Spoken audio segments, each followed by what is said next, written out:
नमस्कार दर्शक बंधु ओडिया प्राइम टी को आपण पुणी थे स्वागत। जदि आपण मैंने व्हाट्सएप यूजर्स अर्थात आपण मानकर दैनंदिन जीवन में आपण मैंने व्हाट्सएप व्यवहार करुँचे तेज यह खबरटी आपण गुरुत्वपूर्ण हो पाए कारण चलित सप्ताह भारत सरकार व्हाट्सएप यूजर्स मानक देइछन्ति बड़ चेतावनी। जदि आपण मैंने व्हाट्सएप व्यवहार करछन्ति किंतु एही नियम गुड़िक जानी नाहंति तेबे आपण पई ए खबरटी गुरुत्वपूर्ण हो पाए नले आपण मध्य पड़ी पारंती बड़ असुविधा रे। तेबे कौन रही से नियम पूरा खबर जानिया पूर्व आम चैनल को सब्सक्राइब करी बेल आइकन को दबाई दियंतु।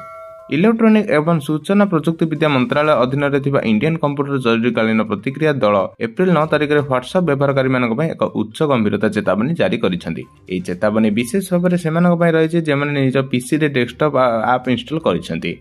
सरकार व्हाट्सएप किसी सुरक्षा त्रुटि पाइछन्ति। एही त्रुटिर सुजोग नै हैकर्स आपनकर व्यक्तिगत तथ्य चोरी करिबार अनेक संभावना रहुछि। एही त्रुटि जोगु आपनकर अकाउंट मध्ये हैक होई पारे। सरकार व्यवहारकारी मानक तुरंत सेमानकर व्हाट्सएप अपडेट करियाको परामर्श दैछन्ति। नूतन अपडेट रे एही त्रुटि गुडी को संशोधन करा जायछि। जे कोनोसी असामाजिक लिंक उपर क्लिक न करियाको व्यवहारकारी मानक परामर्श दिया जायछि। जदि कौन से अजना व्यक्ति मेसेज पठाए तेज यह अणदेखा करूँ और तुरंत यह ब्लॉक करने सरकार चेतावनी देते। तेज व्हाट्सएप यूजर्स मानक यह आज बड़ खबर। तेज यहपरी खबर प्रथम जानापी आम चैनल संगे जोड़ी हो रुहतु।